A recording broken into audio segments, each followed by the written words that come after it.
Hello friends, welcome back to Motor Defined. मैं हूं आपका होस्ट और दोस्त अरिंदम घोष और एक बार फिर मैं आप लोगों के लिए एक कंपैरिजन के साथ हाजिर हूं। जी हां दोस्तों, आज हम लोग दो सिबलिंग को यहां पर कंपेयर करेंगे 2025 होंडा शाइन 125 के साथ 2025 होंडा एसपी 125 के साथ। जी हाँ दोस्तों, भले ही दोनों इंजन आप लोगों को काफ़ी सिमिलर मिलेगी, लेकिन हल्का सा एक चेंज जो है वो भी आप लोगों को यहाँ पर बिल्कुल देखने में मिलेगा। इसके साथ आप लोगों को फीचर, स्पेसिफिकेशन, प्राइस, माइलेज, इन दोनों में आप लोगों को क्या डिफरेंस देखने में मिल सकती है, सब कुछ के बारे में एकदम डिटेल में डिस्कस करेंगे, सो दैट वीडियो के एंड तक आप लोग को क्लियर आइडिया मिल जाए कि आप लोगों के लिए शाइन खरीदना सही है या फिर एसपी। और दोस्तों, आगे बढ़ने से पहले very special thanks to Star Honda Krishnanagar for providing me these bikes, ताकि मैं आप लोगों तक यहाँ पर ये कंपैरिजन पहुंचा सकूं। वेस्ट बंगाल के कृष्णनगर या आसपास के एरिया में अगर आप रहते हैं, कोई भी आप यहाँ पर होंडा की प्रोडक्ट खरीदना चाहते हैं including big wing products, showroom को आप लोग बिल्कुल कांटेक्ट कर सकते हैं। डिटेल्स ऑलरेडी आप लोगों ने अपने स्क्रीन पर देख लिया। तो चलिए दोस्तों, स्टार्ट करते हैं। दोस्तों, कंपैरिजन की शुरुआत करते हैं और हर वीडियो की तरह सबसे पहले दोनों ही बाइक की जो की है उसके बारे में आप लोग को बता दूं। अब देखिए दोस्तों, चाहे आप लोग यहाँ पर शाइन देख रहे हो या फिर आप वहाँ पर एसपी देख रहे हो, दोनों में ही आप लोग को ये जो सिमिलर टाइप यहाँ पर जो की शेप है ये आप लोगों को मिल जाएगा। इनफैक्ट अगर आप लोग कलर देख रहे हैं दोस्तों, चाहे आप शाइन देख रहे हो या फिर एसपी, दोनों में ही आप लोगों को 5 कलर वेरिएंट जो है वो भी आप लोगों को यहाँ पर देखने में मिल जाएगी, जो ऑलरेडी आप लोगों ने अपने स्क्रीन पर भी देख ली है। अब यहाँ पर भले ही आप लोगों को बहुत ज़्यादा फर्क समझ में ना आ रहा हो, लेकिन दोस्तों फर्क आपको समझ में आएगा अगर आप लोग दोनों ही यहाँ पर बाइक की हेडलैम्प को देखेंगे। बाकी दोस्तों देखिए, यहाँ पर दोनों ही बाइक में आप लोगों को आप ड्रम मॉडल, आप लोगों को डिस्क मॉडल मिलेगी। प्राइस के बारे में थोड़ी देर बाद बात करेंगे, लेकिन अभी जान लेते हैं सबसे पहले कि दोनों में ही मिल क्या क्या चीज़ें रही है। और सबसे पहले अगर मैं आप लोगों को हेडलैम्प के बारे में ही बताऊं, तो आप लोगों को शाइन में कंप्लीट यहाँ पर हैलोजन हेडलैम्प का जो सेटअप है वो आपको मिलेगा। और जैसे आप लोग यहाँ पर की ऑन करते हैं, ये आप लोग को जलता हुआ भी दिखेगा। और इसको ऑन करने के लिए यहाँ पर इग्निशन या फिर इंजन को ऑन करने की ज़रूरत नहीं है। और high beam low beam pass light के लिए स्विच आपको मिलेगा, high beam, low beam and then pass light के लिए, जिस तरीके से आप यहाँ पर इसको ऑपरेट भी कर पाएंगे। और पहले की तरह अभी भी आप लोगों को यहाँ पर फ्लेक्सिबल ये जो बल्ब टर्न इंडिकेटर है ये आप लोगों को यहाँ पर मिलेगा। लेकिन दोस्तों, जब आप लोग यहाँ पर SP 125 OBD2B मॉडल पर आ रहा है, तो जैसे आप लोग यहाँ पर की ऑन कर रहे हैं, कंप्लीट LED हेडलैम्प का जो सेटअप है ये आपको मिलेगा, जिसको कंपनी ने अभी यहाँ पर अपडेट भी करी है। LED DRL वगैरह आप लोगों को मिल रहा है। और साथ ही भले यहाँ पर शाइन हो या फिर SP, आप लोगों को ये बल्ब टर्न इंडिकेटर ही मिल रहा है, लेकिन अगर आप लोग बाजू बाजू देखेंगे तो आपको समझ में आएगा ये जो शेप है इसमें आप लोगों को डिफरेंस जो है समझ में आएगा। बाकी ये भी आप लोग फ्लेक्सिबल ही कह सकते हैं। और यहाँ पर भी आप लोगों को high beam, low beam, pass light के लिए स्विच मिलेगी। ये हाई बीम, ये low beam and then pass light को जिस तरीके से आप ऑपरेट कर पाएंगे। और दोनों ही बाइक में आप लोगों को यहाँ पर हेडलैम्प ऑन करने के लिए इग्निशन ऑन करने की ज़रूरत नहीं है। तो यहाँ तक दोस्तों आप लोगों को एक डिफरेंस जो है वो समझ में आया। इनफैक्ट अगर आप लोग देख रहे हैं तो यहाँ पर ये जो वाइज़र है ये भी आप लोगों को दोनों में थोड़ी सी डिफरेंस मिलेगी। अब देखिए दोस्तों, अगर आप डिज़ाइन के बारे में बात कर रहे हैं तो यहाँ पर शाइन जो है ये थोड़ी सी ओल्ड स्कूल डिज़ाइन जो है वो आप लोगों को यहाँ पर मिलेगा, लेकिन करीबन सिमिलर इंजन के साथ, लेकिन हल्की सी गियर बॉक्स में चेंज है, वो आगे मैं आपको बताता हूँ। हल्की सी चेंज के साथ आप लोगों को यहाँ पर SP 125 मिलेगी, जो आप लोगों को थोड़ा सा वो जो मॉडर्न या फिर स्पोर्टी लुक जो है वो आप लोगों को यहाँ पर मिलेगा। अब देखते हैं दोस्तों यहाँ पर सस्पेंशन के बारे में। दोनों में ही आप लोगों को यहाँ पर 31 mm तक की यहाँ पर आप लोगों को जो टेलीस्कोपिक फोक है ये आप लोगों को मिल जाएगा। इनफैक्ट अगर आप लोग देख रहे हैं तो यहाँ पर ये फाइबर का जो मडगार्ड है ये भी आप लोगों को दोनों में मिलेगा, लेकिन शेप में डेफिनेटली आपको डिफरेंस मिलेगा। अच्छा, एक और सिमिलर चीज़, दोनों में ही आप लोगों को टायर जो है 80/100 सेक्शन की आपको मिल जाएगी। लेकिन अगर आप लोग ट्रेड पैटर्न देख रहे हैं, SP में आप लोगों को डिफरेंट मिलेगा और शाइन में आप लोगों को यहाँ पर डिफरेंट मिलेगा। 18 इंच की अलॉय व्हील जो है ये भी आप लोगों को दोनों में ही सिमिलर मिलेगा, लेकिन आप देख सकते हैं दोनों में ही आप लोग को यहाँ पर ये जो डिफरेंस है आप लोग को अलॉय व्हील में देखने में मिलेगा। बाकी आपको किसकी बेहतर लग रही है अलॉय व्हील, वो नीचे आप लोग कमेंट करके बताना प्लीज़ नहीं भूलिएगा। अच्छा, इसके बाद अगर मैं आप लोग को सेफ्टी के बारे में बताऊँ तो ये भी दोनों में ही आप लोग को सिमिलर मिलेगा। दोनों ही बाइक में आप लोग को कॉम्बी ब्रेकिंग सिस्टम जो है वो आप लोग को मिल जाएगा। मतलब जब आप रियर ब्रेक अप्लाई कर रहे होते हैं, फ्रंट ब्रेक भी काफ़ी हद तक अप्लाई होती है, ताकि यहाँ पर ब्रेकिंग को और बेहतर बनाया जा सके। ठीक है, तो ये भी सिमिलर है। अच्छा, अब जैसे मैं आप लोग को बता रहा था दोस्तों कि दोनों ही बाइक में आप लोग को ड्रम, दोनों ही बाइक में आप लोग को डिस्क एडिशन मिलेगा। उस हिसाब से अगर आप देख रहे हैं, चाहे आप लोग यहाँ पर ये OBD2 SP 125 OBD2B SP 125 देख रहे हो या फिर आप यहाँ पर शाइन देख रहे हो दोस्तों, दोनों में ही आप लोगों को 131 तक की ड्रम ब्रेक वाली जो ऑप्शन है वो तो मिलेगी फ्रंट में। लेकिन उसके साथ अगर आप लोग डिस्क ब्रेक पे आ रहे हैं तो यहाँ पर आप लोगों को ये जो निसन की कैलिपर है दोस्तों, इसके साथ दोनों बाइक में आप लोगों को सिमिलर 240 mm तक की ये जो डिस्क ब्रेक है ये भी आप लोगों को यहाँ पर देखने में मिल जाएगा।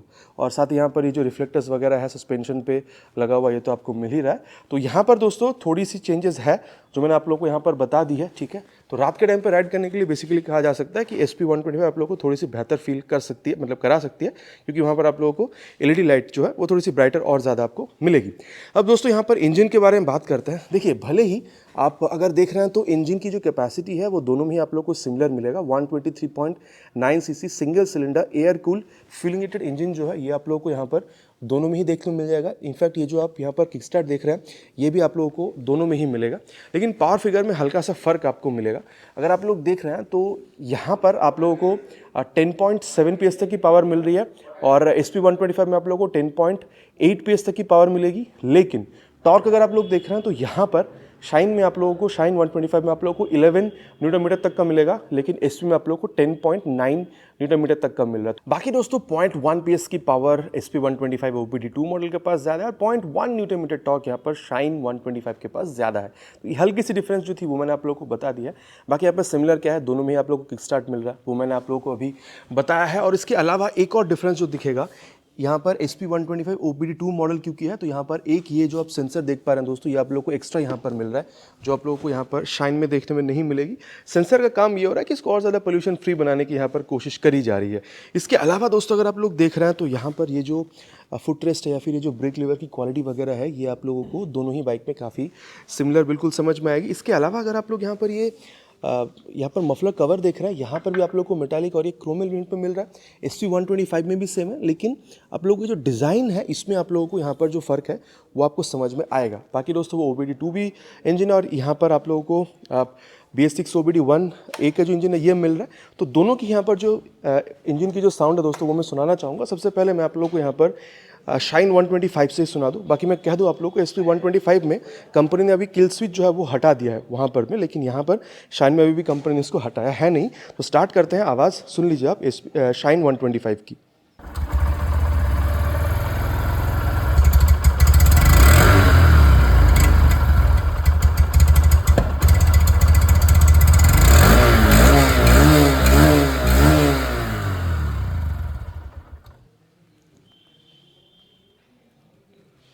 तो ये दोस्तों आप लोगों ने यहाँ पर शाइन की जो आवाज़ है वो सुन लिया और अब मैं आप लोगों को यहाँ पर SP125 की जो आवाज़ है वो भी मैं आप लोगों को सुना दूँ। यहाँ से किल स्विच कंपनी ने हटा दिया है।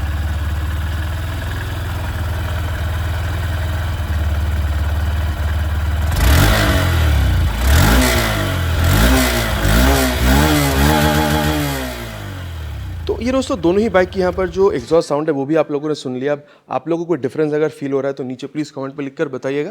बाकी मुझे यहाँ पर बहुत ज़्यादा डिफरेंस जो है वैसा कुछ फील हुआ नहीं है। अब दोस्तों अगर रियर पोर्शन में देखा जाए तो देखिए यहाँ पर अगर आप लोग शाइन में आ रहे हैं तो वो ओल्ड स्कूल लुक को यहाँ पर फॉलो करते हुए बल्ब की यहाँ पर जो ये टेल लैम्प की सेटअप है ये आप लोगों को मिलेगा। और SP125 में जैसे SP160 में पहले टेल लैम्प आता था वही LED टेल लैम्प यहाँ पर भी डाल दिया गया है। बाकी फ्रंट की तरह रियर में भी आप लोगों को दोनों ही बाइक में ये जो बल्ब और इंडिकेटर है ये आप लोगों को देखने में मिलेगा। और साथ ही अगर आप लोग देख रहे हैं तो ये जो टेल टाइड है भले ही दोनों में आप लोग को डिफरेंट दिखेगी लेकिन काफ़ी लंबी है, तो कीचड़ वगैरह से यहाँ पर आप लोग को डरने की कोई आप लोगों को यहाँ पर रीज़न मिल नहीं रहा है। अब दोस्तों टायर अगर देख रहे हैं तो यहाँ पर एक डिफरेंस जो है वो आप लोग को मिलेगा। ये जो नई SP125 OBD2 मॉडल है, पहली कंपनी ने इसको अपडेट करी थी। यहाँ पर आप लोग को 100/80 सेक्शन की जो टायर है with 18 inches of alloy wheel यहाँ पर आपको मिलेगा। लेकिन जब आप यहाँ पर शाइन 125 में आ रहे हैं तो यहाँ पर उल्टा है, 80/100, मतलब जैसे आप लोग को फ्रंट में मिल रहा था सेम टायर आप लोग को यहाँ पर रेयर में भी देखने को मिल जाएगा। बाकी 18 इंच की एलॉय व्हील भले ही सेम हो, लेकिन यहाँ पर आप लोग को एलॉय व्हील्स, मतलब मैं यहाँ पर साइज़ की बात कर रहा हूँ, दोनों में 18 इंच सिमिलर है, लेकिन दोनों में आप लोगों को दिख रहा है कि एलॉय व्हील में जैसे फ्रंट में डिफरेंस था रियर में भी डिफरेंस है। इसके अलावा अगर आप लोग देख रहे हैं दोस्तों ये बॉक्स एक्शन स्विंग आर्म हो या फिर 130 mm की ये जो ड्रम ब्रेक हो, ये आप लोगों को यहाँ पर दोनों में ही सिमिलर दिखेगा। इनफैक्ट अगर आप लोग सस्पेंशन देख रहे हैं तो ये भी आप लोग को दोनों में ही ये जो डुअल हाइड्रोलिक शॉक एब्जॉर्बर का सेटअप है ये आप लोगों को यहाँ पर दोनों ही बाइक में जो है देखने में मिल जाएगा। इसके अलावा दोस्तों अगर आप लोग देख रहे हैं यहाँ पर इसकी लेफ्ट पोर्शन में तो शाइन में भी आप लोगों को ये ladies foot rest side guard मिलेगा। आप लोगों को यहाँ पर आप कह सकते हैं SP125 में करीबन सिमिलर ही चीज़ यहाँ पर भी आपको मिलेगा। साथ ही अगर आप लोग देख रहे हैं तो ये जो बॉक्स सेक्शन स्विंग आर्म के साथ ये जो आप यहाँ पर क्लोज चेन सिस्टम देख पा रहे हैं ये भी आप लोग को सिमिलर मिलेगा।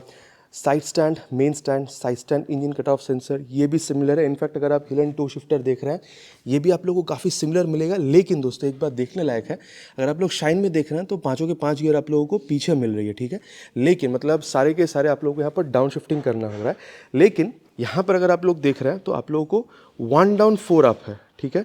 तो ये एक जो डिफरेंस है यहाँ पर गियर बॉक्स में, ये आप लोगों को डेफिनेटली दिखने वाला है, भले ही दोनों की इंजन कैपेसिटी सेम क्यों ना हो। अच्छा, एक और चीज़ दोस्तों, जब इंजन के बारे में बात हो रही है तो एक और बार मैं बता दूं आप लोगों को, अगर आप लोग देख रहे हैं तो यहाँ पर भी आप लोगों को जो ESP की स्टिकरिंग है ये आप लोगों को मिल रहा है SP में, और शाइन में भी आप लोगों को यहाँ पर जो ESP की स्टिकरिंग है ये आप लोगों को मिल रहा है। तो इसका मतलब होता है इनहैंस स्मार्ट पावर। कंपनी कोशिश करती है कि इंजन के अंदर जो फ्रिक्शन हो रही है उसको कम करके माइलेज को भी इनहैंस किया जाए, साथ ही जो वाइब्रेशन है उसको भी रिड्यूस करी जा सके। ये भी आप लोगों को दोनों ही बाइक पर मिलेगा। अच्छा, अब बात करते हैं दोस्तों यहाँ पर सीट के बारे में। देखिए, सीट जो है यहाँ पर कुशनिंग वगैरह अगर आप लोग देख रहे हैं तो दोनों में बहुत ज़्यादा फर्क है नहीं। बाकी मैं बता दूं SP 125 की ये जो आप सीट देख पा रहे हैं ये एक्चुअल सीट नहीं है, एक्चुअल सीट वैसी ही आती है, लेकिन यहाँ पर इसको एज एन एक्सेसरीज यहाँ पर फिट करा गया, ठीक है।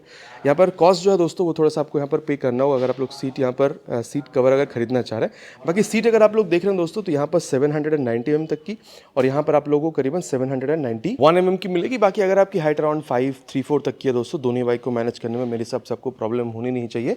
और ग्रैब हैंडल अगर आप लोग देख रहे हैं तो यहाँ पर भी जो है आप लोगों को डिफरेंस दिखेगा डिज़ाइन में, लेकिन दोनों में ही रेगुलर ग्रैब हैंडल है, फुल ग्रैब हैंडल है, तो पकड़ के बैठने के लिए प्लेन को यहाँ पर आसानी भी होने वाली है। और अगर आप लोग टैंक देख रहे हैं दोस्तों तो यहाँ पर आप लोगों को 10.5 लीटर का टैंक शाइन में मिल रहा है, और SP में आप लोग को यहाँ पर 11 लीटर तक का टैंक मिल रहा है।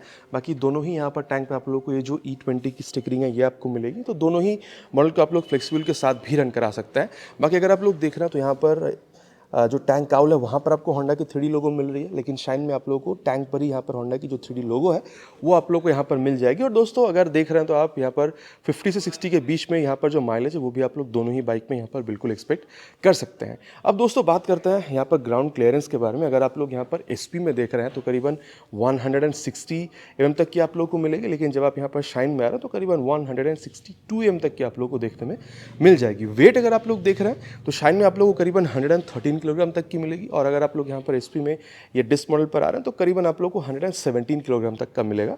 तो आप कह सकते हैं करीबन 4 किलोग्राम ज़्यादा है अगर आप लोग SP 125 की वेट देख रहे हैं व्हेन कंपेयर टू शाइन 125। अब बात करते हैं यहाँ पर इसकी हैंडल बार के बारे में, जो कि आप लोगों को काफ़ी सिमिलर लगेगी, लेकिन एक डिफरेंस है।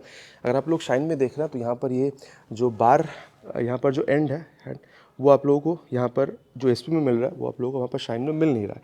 इसके अलावा अगर देखा जाए दोस्तों तो कंप्लीट यहाँ पर आप लोगों को डिजिटल यहाँ पर जो मीटर है वो मिलेगा, जो कि ब्लूटूथ एनेबल है। टॉगल करने के लिए सारी स्विचेस आप लोगों को मिल रही है। टर्न सिग्नल है।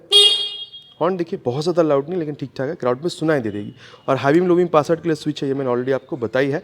और एक चीज़ और देखिए दोस्तों, यहाँ पर जो है आप लोगों को ये मोबाइल चार्जिंग पोर्ट मिलेगा, ठीक है। यहाँ पर SP 125 में अगर आप देख रहे हैं तो ये चीज़ आप लोगों को शाइन में मिसिंग मिल रही है। और अगर मैं आप लोगों को बताऊँ राइट साइड में, तो एक चीज़ यहाँ पर आप लोगों को एक्स्ट्रा दिया गया है SP में। भले ही यहाँ पर से आप लोगों को वो इंजन किल स्विच हटा दिया गया है, लेकिन यहाँ पर i3S सिस्टम जो उसको जोड़ दिया गया है। अगर आप लोग i3S इसको ऑन करके रखते हैं, मान के चलिए आप लोग यहाँ पर ट्रैफिक पे खड़े हैं, ठीक है, और अगर आपकी बाइक यहाँ पर आइडल पे है तो अपने आप अगर यहाँ पर ये i3S ऑन है तो अपने आप इंजन शट डाउन कर लेती है अपने आप को, ताकि यहाँ पर माइलेज को सही मतलब एक मेंटेन करा जा सके। और अगेन अगर आप लोगों को बाइक को चालू करना है, अगर आपकी बाइक गियर पर है तो हल्का सा क्लच पकड़ के जैसे आप थ्रॉटल घुमाते हैं आराम से बाइक स्टार्ट हो जाती है चलने के लिए। इसके अलावा दोस्तों यहाँ पर ये अगर आप लोग देख रहे हैं तो थोड़ी सी वो बिग विंग वाली फील आपको आएगी यहाँ पर मीटर कंसोल में, ठीक है। और कंप्लीटली आप लोग को यहाँ पर डिजिटल जो है ये चीज़ आप लोग को यहाँ पर अभी देखने में मिल रहा है। सेटिंग्स में अगर आप लोग जाते हैं तो डिस्प्ले में जाके डिस्प्ले टाइप अगर आप लोग बार में करके रखते हैं तो यहाँ पर ये जो टैकोमीटर वाली चीज़ है ये भी आप लोग को मिलेगी। बाकी स्पीडोमीटर आप लोगों को मिल रहा है। इस बटन का अगर आप लोग इस्तेमाल यहाँ पर करते हैं तो ट्रिप A ट्रिप B, ठीक है, ये सारी चीज़ें आप लोगों को यहाँ पर देखने में मिल जाएगी। देखिए टोटल कितना है, इंस्टेंटेनियस फ्यूल कंजम्पशन जो है, ये सारी चीज़ें आप लोग को यहाँ पर मिल रही है। बाकी टाइम कितना है वो भी बता रही है। और अगर आप लोग यहाँ पर सेटिंग्स में जाते हैं, मतलब सेटिंग्स दोस्तों आप लोग कंप्लीट यहाँ से इसको एक्सेस कर सकते हैं। डिस्प्ले में डिस्प्ले टाइप चेंज कर सकते हैं, ब्राइटनेस वगैरह सेट किया जा सकता है। थीम में जाएंगे तो ये डार्क या फिर लाइट आप ये चीज़ कर सकते हैं। और फेवरेट इन्फॉर्मेशन में ये सारी जैसे कंजम्पशन आप जो भी टिक करते हैं वो आप लोगों को स्क्रीन में दिखा देगी, ठीक है। और अगर आप लोग फंक्शन में देख रहे हैं दोस्तों तो यहाँ पर ये ऑटो रीसेट, इको इंडिकेटर वगैरह दिखा देगी। जनरल में आप लोग को date and time, unit, restore default, Bluetooth pairing के लिए पूछ रही है। अगर आप लोग होंडा की रोड सिंक ऐप को मोबाइल में डाउनलोड इंस्टॉल करके थ्रू ब्लूटूथ इसके साथ अगर कनेक्ट करते हैं तो turn button navigation, call, SMS, music और भी कई कनेक्ट फीचर आप लोग यहाँ पर यूज़ कर पाएंगे। तो ये कुछ चीज़ें दोस्तों यहाँ पर मिलेगी आपको। मेंटेनेंस सिस्टम, ठीक है, ये सारी इन्फॉर्मेशन आप लोगों को मिल जाएगी। सिस्टम इन्फॉर्मेशन, ये सारी चीज़ें आप लोगों को देखने में मिलेगी। बाकी दोस्तों ये जो कंप्लीट चीज़ है आप लोगों को वहाँ पर शाइन में जो है मिसिंग देखने को मिलेगा। भले ही मैं कह दूँ आप लोगों से, देखिए हैंडल बार में आप लोगों को बहुत ज़्यादा डिफरेंस जो है आप लोगों को शायद समझ में ना आए, लेकिन यहाँ पर आप लोगों को कम्प्लीटली ये जो है एनालॉग में देखने को मिलेगा। देखिए यहाँ पर ये जो स्पीडोमीटर है या फिर जो फ्यूल गेज सेंसर है, ये सारी चीज़ आप लोग को एनालॉग में मिल रहा है। बाकी यहाँ पर आप लोग को जो ओडोमीटर है वो भी मिल जाएगा, टर्न इंडिकेटर्स यहाँ पर है, और यहाँ पर अगर आप लोग high beam low beam pass light वगैरह इस्तेमाल कर रहे हैं तो ये भी आप लोग को यहाँ पर दिख जाएगी। बाकी न्यूट्रल सेंसर यहाँ पर आप लोगों को मिल रहा है। और अगर आप लोग देख रहे हैं दोस्तों तो यहाँ पर ये जो आईना है यहाँ पर आप लोगों को दोनों में ही करीबन सेम ही देखने में मिल रहा है। इनफैक्ट दोस्तों यहाँ पर ये किल स्विच i3 नहीं, ऑलरेडी मैंने आपको बताया है। इसके अलावा क्योंकि ब्लूटूथ नहीं है तो यहाँ पर ये सारी बटन्स जो वहाँ पर आपको मिल रहा था ये मिसिंग है। बाकी ये high beam low beam pass light के लिए सेम है, टर्न सिग्नल और ये हॉर्न दोस्तों ये भी आप लोग को दोनों ही बाइक में सेम मिल जाएगा। तो दोस्तों कंप्लीटली यहाँ पर बात हो चुका है कि यहाँ पर दोनों बाइक में आप लोगों को चीज़ें मिल क्या कह रही है। अब दोस्तों यहाँ पर जो मेन मुद्दा है कि भाई प्राइस के बारे में आप लोगों को बता दूं। देखिए यहाँ पर आप लोगों को शाइन में ड्रम मिलेगा जिसकी प्राइस आप लोगों को करीबन 1,0850 रुपीज़ पड़ जाएगी। एंड देन अगर आप लोग यहाँ पर डिस्क मॉडल में आ रहा है तो करीबन आप लोगों को 1,05,200 रुपीज़ तक पे करना हो सकता है। और भैया अगर आप लोग शाइन में आ रहे हैं दोस्तों, इसकी जो ड्रम मॉडल है, देखिए ड्रम मॉडल में आप लोगों को अगेन वो पुरानी वाली ही कंसोल देखने को मिलेगी, ठीक है। और फ्रंट में भी आप लोगों को ड्रम ब्रेक ही मिलेगा। वहाँ पर प्राइस आप लोगों को करीबन 1,11,000 तक पे करना होगा। और वही अगर आप लोग के टॉप मॉडल में आ रहे हैं 1,19,000 से 20,000 रुपये तक आपको पे करना होगा। तो दोनों ही अगर आप लोग ड्रम मॉडल को कंपेयर कर रहे हैं तो करीबन 10,000 का फ़र्क है। लेकिन दोनों में ही अगर आप लोग यहाँ पर डिस्क एडिशन को कंपेयर कर रहे हैं तो 14 से 15,000 रुपये तक का जो प्राइस गैप है वो आप लोग को देखने में मिल जाएगा। बाकी दोस्तों ये जो प्राइस है मैं आप लोग को पहले बता दूं, according to my area Krishnanagar है। आप देखिए ये थोड़ी सी ऊपर नीचे हो सकती है depending upon insurance and RTO charges. अगर आपको आपके एरिया की प्राइस जाननी है नीचे प्लीज़ कमेंट में लिखकर बताइएगा, मैं कोशिश करूँगा आप लोगों को प्राइस के साथ रिप्लाई करने की। एक और चीज़ बता दूँ, ये जो प्राइस मैंने आपको बताई है ये विदाउट एक्सेसरीज रॉ प्राइस मैंने आपको बताई है। जैसे कि अगर आप लोग देख रहे हैं तो यहाँ पर एसपी में ये जो यहाँ पर आप देख सकते हैं क्रैश गार्ड है वो लगाई गई है जो कि एक्सेसरीज है, लेकिन शाइन में इसको लगाया नहीं गया है। तो ये दोस्तों मैंने आप लोगों को क्लियर कर दिया। अब देखिए सत्यवचन की घड़ी में कंक्लूजन में मैं आप लोगों से इतना कह सकता हूँ कि अगर आप लोगों को थोड़ी ओल्ड स्कूल वाली लुक अगर पसंद आ रही है, आपको चाहिए कि होंडा का वो रिलायबल इंजन आपको मिले, माइलेज भी आप लोगों को यहाँ पर 50-60 तक की मिल जाए, कम मतलब फैमिली के साथ राइड करने में आप लोगों को आसानी हो, ठीक है, और लुक अगर आप लोग यहाँ पर सही लग रही है, बजट आपकी अगर थोड़ी कम है 1,05,10,000 के बीच में, तो शाइन आप लोगों के लिए बहुत बढ़िया रहेगी। लेकिन आप लोगों को थोड़ा सा मॉडर्न फीचर चाहिए, लुक जो है थोड़ी सी और स्पोर्टी चाहिए, लेकिन वही 125 शाइन आप लोगों को चाहिए ताकि माइलेज में भी आप लोगों को कॉम्प्रोमाइज़ ना हो। फैमिली के साथ राइड करने के लिए आप लोगों को सीट भी अच्छी खासी मिल जाए, प्लस आप लोगों को थोड़ा सा वो जो स्पोर्टी वाली लुक है उसके साथ फीचर जैसे कि 10 button navigation, call SMS alert, Bluetooth, ये जो चीज़ है ये भी आप लोग चाह रहे थे। बजट अगर आप लोग की थोड़ी ज़्यादा है करीबन 1,15,20,000 रुपये तक की, मेरे ख्याल से SV125 आप लोग के लिए बहुत बढ़िया बाइक रहने वाली है। अब दोस्तों दोनों ही बाइक के बारे में बात हो गई है कि क्या है नहीं है, कि इनको कौन सी बाइक खरीदनी चाहिए। बाकी आप लोग क्या समझते हैं, आप लोगों के लिए क्या सही है, शाइन 125 या फिर SP125? ये रिव्यू सुनने के बाद नीचे प्लीज़ कमेंट पर लिखकर बताना नहीं भूलिएगा, इट्स माय रिक्वेस्ट। आशा करता हूँ वीडियो आप लोगों को पसंद आई होगी। आपको पता है पसंद आए तो क्या करना है, भाई को मोटिवेट करने के लिए वीडियो में एक लाइक, और अगर आप चैनल पर नए हैं तो सब्सक्राइब करके बेल बटन को ऑल पे हिट करना प्लीज़ नहीं भूलिएगा, इट्स माय रिक्वेस्ट। बहुत जल्द मिलेंगे दोस्तों इसी तरीके की एक नए वीडियो में एक नए बाइक स्कूटर के साथ। Till then ride safe and जय हिंद।